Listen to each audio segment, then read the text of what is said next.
अस्सलाम वालेकुम students and welcome to my channel. आज का लेक्चर पॉलिटिकल आइडियोलॉजीज़ सीरीज़ का पार्ट 2 है, जिसमें हमने कल पॉलिटिकल आइडियोलॉजीज़ के कॉन्सेप्ट को पढ़ा था। उसमें हमने मीनिंग को पढ़ा था, रोल ऑफ आइडियोलॉजी, उसका ओरिजिन पढ़ा था। आज हम इस लेक्चर में पॉलिटिकल आइडियोलॉजीज़ में लेफ़्ट, राइट और सेंटर आइडियोलॉजीज़ पढ़ेंगे। इसके अलावा political ideology, political philosophy, political theory में क्या डिफरेंस है वो पढ़ेंगे, और हम क्रिटिक्स ऑफ आइडियोलॉजी पढ़ेंगे। So without wasting the time, let's start the topic.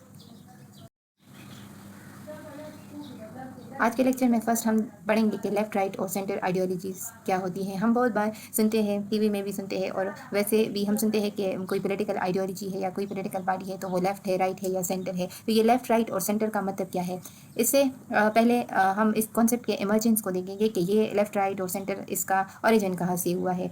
तो इस कॉन्सेप्ट का इमर्जेंस हुआ है ड्यूरिंग द फ्रेंच रेवोल्यूशन 1789 में। जब फ्रांस में रेवोल्यूशन आया तो रेवोल्यूशन के बाद जो वहाँ की नेशनल असेंबली थी, तो उसमें कुछ सीटिंग अरेंजमेंट इस तरह से थी कि जो लोग वहाँ पर बैठते थे वो 2 ग्रुप्स में डिवाइडेड थे। एक वो लोग थे जो ओल्ड सिस्टम को प्रेफर करते थे, यानी मोनार्की को, और किंग के रूल को सपोर्ट करते थे। तो ऐसे लोग किंग के राइट साइड पर बैठते थे, और जो लोग मोनार्की को ओवरथ्रो करना चाहते थे और अगेंस्ट थे मोनार्की के और एक न्यू ऑर्डर को इस्टेब्लिश करना चाहते थे, तो वो वो लेफ्ट साइड पर बैठते थे। लेफ्ट साइड में वो लोग थे जो थर्ड स्टेट से बिलोंग करने वाले थे, मतलब जो कॉमन पीपल थे, और राइट साइड में जो लोग बैठते थे तो वो उनमें क्लर्जी थे और वहाँ की उस टाइम की जो लैंडेड एरिस्टोक्रेसी थी, तो वो लोग राइट साइड पर बैठते थे। तो इस सीटिंग अरेंजमेंट से ये जो राइट है और लेफ्ट है, यहाँ से ही कॉन्सेप्ट स्टार्ट हुआ है राइट और लेफ्ट का।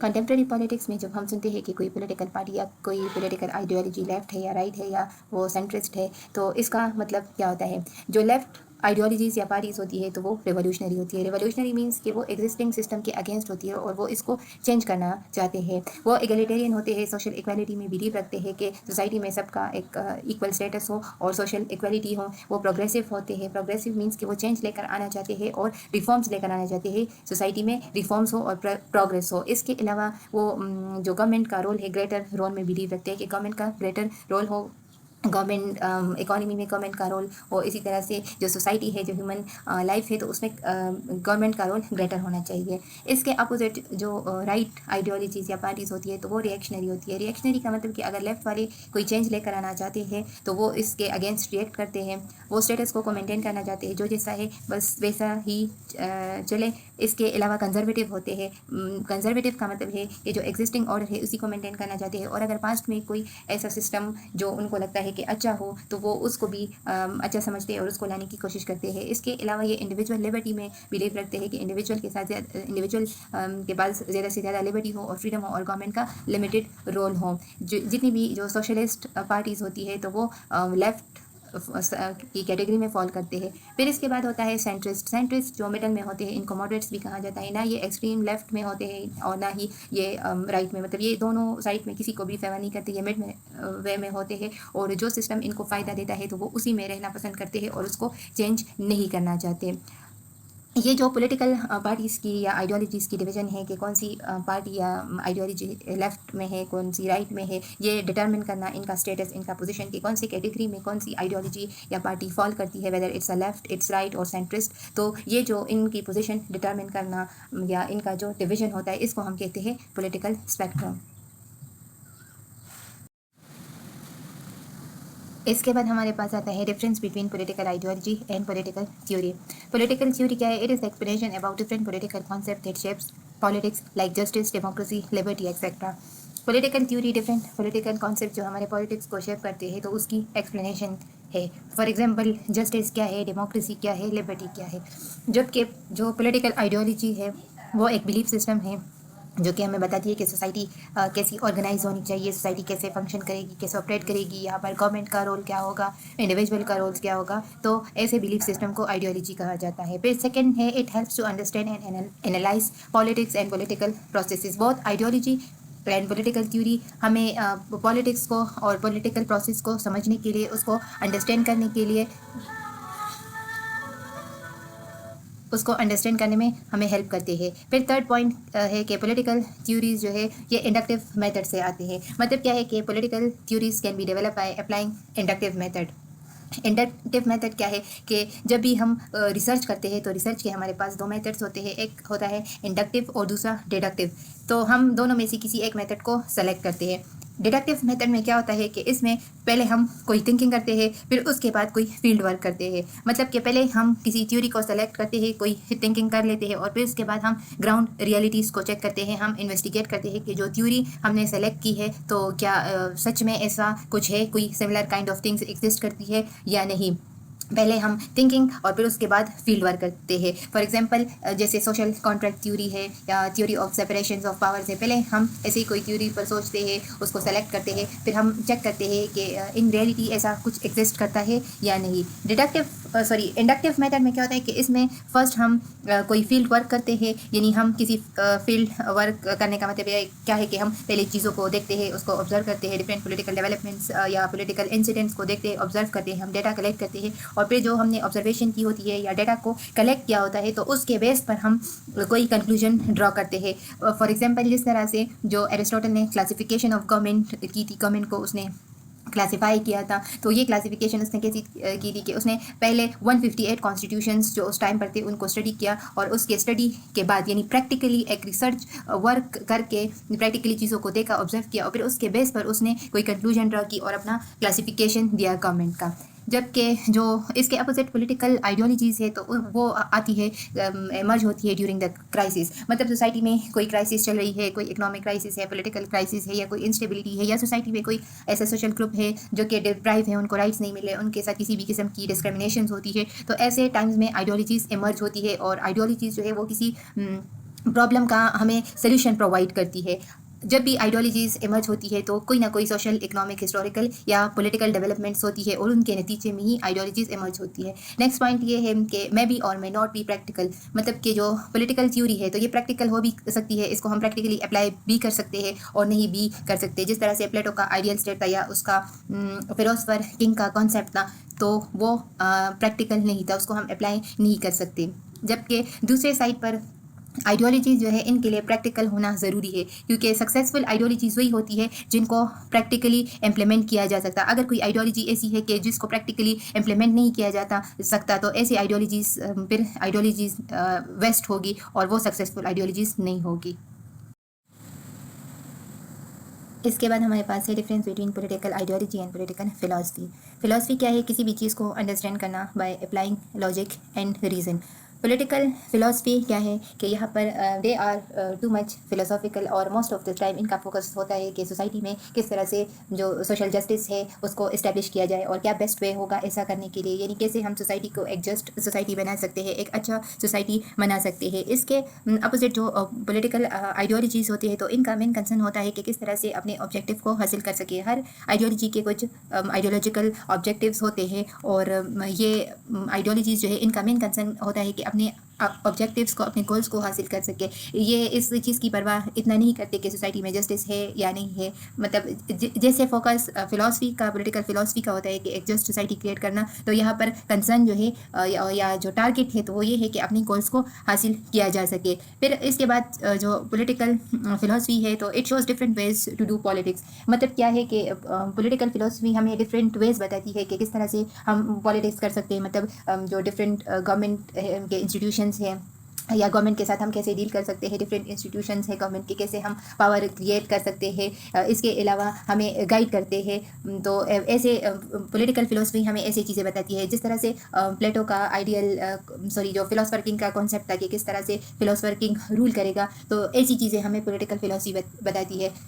पॉलिटिकल आइडियोलॉजीज़ जो है ये समटाइम्स जो है इसको अडॉप्ट किया जाता है एज अ फैशन और लाइफस्टाइल। मतलब जब कोई पीपल जो है किसी सर्टेन आइडियोलॉजी में बिलीव करते हैं तो उनके बिलीव और उनके जो आइडियल्स होते हैं या जो उनकी बातें होती है तो वो इसको एज अ फैशन या एज अ लाइफ स्टाइल जो है अडॉप्ट करते हैं। फॉर एग्जांपल जो सोशलिस्ट होते हैं, जो सोशलिज्म में बिलीव रखते हैं, तो वो लोग जो है रेड शर्ट्स पहनते हैं या रेड फ्लैग्स कैरी करते हैं, या इसके अलावा जो उनके लीडर्स होते हैं तो उनके पिक्चर्स अपने रूम्स में, अपने ऑफिस में लगाते हैं। इसके बाद नेक्स्ट पॉइंट ये है कि जो फ़िलॉसफी है तो ये टू मच फ़िलोसॉफिकल है और ये प्रैक्टिकल जो है ये समटाइम्स पॉसिबिलिटी है कि ये एप्लीकेबल ना हो, मतलब इनको हम प्रैक्टिकली इम्प्लीमेंट नहीं कर सकते। जबकि आइडियोलॉजीज़ के लिए, जैसे मैंने इससे पहले वाले पॉइंट में कहा कि आइडियोलॉजीज़ के लिए प्रैक्टिकल होना बहुत ज़रूरी है। अगर आइडियोलॉजी प्रैक्टिकली इम्प्लीमेंट हो सकती है तभी आइडियोलॉजीज़ सक्सेसफुल होगी। लास्ट टॉपिक हमारे पास है क्रिटिक्स ऑफ आइडियोलॉजी। यहाँ पर फर्स्ट नेम्स मैंने मेंशन जो किए हैं वो है कार्ल मार्क्स और फ्रेडरिक एंजल्स के। कार्ल मार्क्स एक जर्मन फिलोसफर थे और फ्रेडरिक एंजल्स उनका फ्रेंड था। दोनों ने आइडियोलॉजी को क्रिटिसाइज़ किया है और कहा है कि जो आइडियोलॉजी है तो वो इनफैक्ट रियलिटी में वो क्या है कि किसी भी सोसाइटी के जो रूलिंग क्लास होती है, मतलब जो लोग सोसाइटी में रूल करते हैं उनकी जो आइडियाज़ होते हैं तो वही आइडियोलॉजी होती है और आइडियोलॉजी एक इंस्ट्रूमेंट होता है एक्सप्लॉयटेशन का। कार्ल मार्क्स ने कहा है कि जो सोसाइटी है, सोसाइटी में जो लोग मटेरियल प्रोडक्शन को कंट्रोल करते हैं, यानी जो इकोनॉमी है वो जो लोग इकोनॉमी को कंट्रोल करते हैं तो वो बाकी सोसाइटी में तमाम चीज़ों को भी कंट्रोल करते हैं। उन्होंने एक सोसाइटी का एक स्ट्रक्चर बताया है कि सोसाइटी में एक बेस होता है और एक सुपर स्ट्रक्चर होता है। तो जो लोग बेस को कंट्रोल करते हैं तो वही पूरे सोसाइटी को, पूरे सुपर स्ट्रक्चर को कंट्रोल करते हैं और जो रूलिंग क्लास की जो आइडियोलॉजीज़, उनके आइडियाज़ होते हैं तो इनफैक्ट वो आइडियोलॉजी होती है और वो एक इंस्ट्रूमेंट होता है एक्सप्लॉयटेशन का। यहाँ पर मैंने आपको स्ट्रक्चर बताया है, जैसे कार्ल मार्क्स ने कहा है कि सोसाइटी में एक बेस होता है, एक सुपर स्ट्रक्चर होता है। बेस में हमारे पास means of production and modes of production आती है। मीन्स ऑफ प्रोडक्शन में हमारे पास रिसोर्सेज आता है, कैपिटल्स आते हैं, मटेरियल्स आते हैं। जबकि मोड ऑफ प्रोडक्शन का मतलब क्या है कि किस प्रोडक्शन कैसे होगी, मतलब इंडस्ट्रियल मोड है या एग्रेरियन मोड है। तो बेस में हमारे पास ये चीज़ें आती है, बेस जितने भी इकोनॉमिक फैक्टर्स है वो बेस में आते हैं, इसमें इकोनॉमी आती है। जबकि सुपर स्ट्रक्चर में हमारे पास स्टेट आता है, रिलीजन आता है, एजुकेशन है, गवर्नमेंट है, institutions, military and so on, बाकी जितनी चीज़ें हैं तो वो सुपर स्ट्रक्चर में आती है। तो मार्क्स का कहना है कि जो लोग बेस को कंट्रोल करते हैं तो वो पूरे सुपर स्ट्रक्चर को कंट्रोल करते हैं। अगर बेस में कोई चेंज आता है तो उससे सुपर स्ट्रक्चर में चेंज आता है। बेस कंट्रोल करना मीन्स के पूरे सोसाइटी को कंट्रोल करना है और जो सोसाइटी में जो रूलिंग क्लास होती है उनके आइडियाज़ को ही मार्क्स ने कहा है कि इनफैक्ट उनके जो आइडियाज़ है वही आइडियोलॉजी होते हैं और आइडियोलॉजी जो है वो सोसाइटी में एक ऑपरेशन का और सप्रेशन का इंस्ट्रूमेंट है। इसके बाद एंजल्स का नाम आता है। एंजल्स कार्ल मार्क्स के फ्रेंड थे और उन्होंने आइडियोलॉजी को क्रिटिसाइज़ किया है और कहा है कि आइडियोलॉजीज़ जो है वो फॉल्स कॉन्शियसनेस प्रोड्यूस करती है। फॉल्स कॉन्शियसनेस का मतलब क्या है कि इन्होंने कैपिटलिस्ट सिस्टम को ये क्रिटिसाइज़ करते हैं और जो कैपिटलिस्ट है या बुर्जुआजी क्लास है तो वो इनको क्रिटिसाइज़ करते हुए कहते हैं कि ये उनके जो आइडियाज़ होते हैं तो वो आइडियोलॉजी होती है और आइडियोलॉजी लोगों में फॉल्स कॉन्शियसनेस प्रोड्यूस करती है। मतलब जो सोसाइटी में कॉमन पीपल होते हैं तो उनको पता ही नहीं चलता, उनको आइडियोलॉजी उनको मिसगाइड करती है, उनको पता ही नहीं चलता कि किस तरह से जो कैपिटलिस्ट सिस्टम है तो उनकी एक्सप्लॉयटेशन होती है, उनका ऑपरेशन होता है। तो इस तरह से आइडियोलॉजी जो है वो फॉल्स कॉन्शियसनेस प्रोड्यूस करती है। फिर इसके बाद है मैक्स लर्नर। मैक्स लर्नर ने भी आइडियोलॉजी को क्रिटिसाइज़ किया है और उन्होंने कहा है कि जो आइडियोलॉजी है तो वो आइडियाज़ जो है वो वेपन्स होते हैं। वेपन्स का मतलब क्या है कि आइडियोलॉजी को हम एज अ वेपन भी यूज़ कर सकते हैं। उन्होंने कहा है कि आइडियोलॉजी एक लूज कैनन की तरह है। कैनन जो है वो एक ख़तरनाक किस्म का वेपन है, लेकिन आइडियोलॉजी को हम एज अ लूज कैनन भी वेपन यूज़ कर सकते हैं। मतलब अगर हम इसको प्रोफेशनली और टैक्टफुली हम इसको यूज़ करें तो ये हमें देखने में इतना ख़तरनाक नहीं होगा, लेकिन इसके असरात बहुत ही ख़तरनाक होंगे। तो ideology as a loose cannon भी यूज़ किया जा सकता है। फिर इसके बाद जो नेक्स्ट हमारे पास आते हैं वो है ग्रामसी। ग्रामसी ने भी आइडियोलॉजी को क्रिटिसाइज़ किया है और उन्होंने कहा है कि आइडियोलॉजी जो है वो जो आइडियाज़ होते हैं या जो बोर्जुआस क्लास है यानी जो कैपिटलिस्ट क्लास है तो उनके आइडियाज़ को या उनकी थ्योरीज़ को कहा है कि वो इनफैक्ट आइडियोलॉजी होती है और उनकी जो आइडियाज़ होते हैं तो वो हेजेमनी क्रिएट करते हैं। हेजेमनी का मतलब होता है कि इससे वो अपने आइडियाज़ से वो हेजेमनी क्रिएट करते हैं और सोसाइटी में डोमिनेशन करते हैं। फिर इसके बाद है हर्बर्ट मार्क्यूज। इन्होंने भी आइडियोलॉजी को क्रिटिसाइज़ किया है और उनका एक इम्पॉर्टेंट वर्क है वन डायमेंशनल मैन। मतलब क्या है यहाँ पर कि